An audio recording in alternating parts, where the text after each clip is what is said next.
ये ऑप्शन ही नहीं देना चाहिए मेरे भाई। यहां पर आपके घर में कोई मेहमान आता है, आप उससे पूछते हैं जी बताइए चाय लेंगे, कॉफी लेंगे, कोल्ड ड्रिंक लेंगे, और बाद में आप ले जाकर के उनको लस्सी पकड़ा देते हैं, बोलते जी यही था। पूछा क्यों फिर आपने, ये बताइए, जब आपकी देने की इच्छा ही नहीं थी। तो एक कितना ज्यादा बच्चा इससे परेशान हो रहा है, जरा इस बात की आप कल्पना भी कर सकते हैं।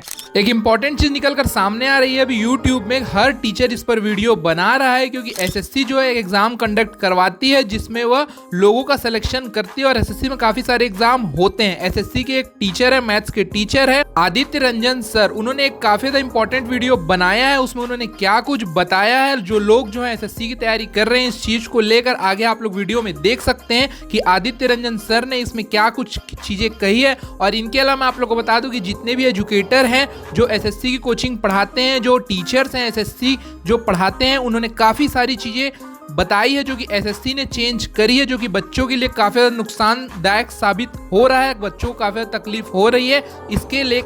इस चीज को लेकर सारे टीचर्स ने आवाज उठाई है। आदित्य रंजन सर ने भी एक वीडियो बनाया है जिसमें उन्होंने क्या कुछ बताया, आगे आप लोग वीडियो देख सकते हो, और आप लोग की इसमें क्या राय है कमेंट करके जरूर बताना। बट इससे हमारे एडिक्विटी जो कि नया वेंडर है उसको कोई मतलब है ही नहीं, इससे उसको कोई फर्क नहीं पड़ता है। उसकी हरकतें ऐसी हैं कि लग रहा है कि ये कंपटीशन को धीरे धीरे खत्म करेगा। 30 लाख लोगों ने जो ये फॉर्म भरा, इनके में भी सेंटर ऐसे 400-400 500-500 किलोमीटर दूर दे दिए गए जो बच्चों के एक्सपेक्टेशन के बियॉन्ड था। बिल्कुल मेरे भाई यहां पर एकदम बियॉन्ड था। अब बोलोगे कि सर एसएससी इसमें तो अपना बचाव कर लेगी, वो बोलेगी अरे हम तो अपना वही काम कर रहे हैं जो हमने तुम्हें कहा है। मेरे भाई एक ही फॉर्म के अंदर में दो तरह की बातें एसएससी बोलती है, जरा देखिए, मैंने उनका फॉर्म का यहां पर आपके सामने स्क्रीनशॉट रखा है। एक तरफ में यहां पर यह कहती है कि कैंडिडेट को हम 3 सेंटर चूज करने का मौका देते हैं, ऑप्शन देते हैं कि अगर मानो पहला नहीं मिला तो दूसरा मिल जाएगा, दूसरा नहीं मिला तो तीसरा मिल जाएगा।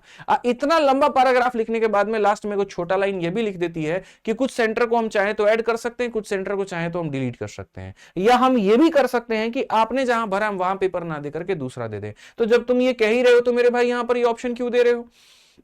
ये ऑप्शन ही नहीं देना चाहिए मेरे भाई। यहां पर आपके घर में कोई मेहमान आता है, आप उससे पूछते हैं जी बताइए चाय लेंगे, कॉफी लेंगे, कोल्ड ड्रिंक लेंगे, और बाद में आप ले जाकर के उनको लस्सी पकड़ा देते हैं, बोलते जी यही था। पूछा क्यों फिर आपने, ये बताइए, जब आपकी देने की इच्छा ही नहीं थी। तो एक कितना ज्यादा बच्चा इससे परेशान हो रहा है, जरा इस बात की आप कल्पना भी कर सकते हैं। आप यहां पर राइट टू इक्वालिटी की बात करते हैं, कहां पर इक्वालिटी है मुझे यह समझा दीजिए। दो दोस्त हैं, दो रूममेट है, एक ही साथ तैयारी कर रहे हैं। यहां पे एक बच्चे का पेपर जहां दिल्ली में है, दिल्ली में भरता है, दिल्ली में मिल जाता है, और दूसरे को आप सीधा सीधा केरला भेज देते हैं।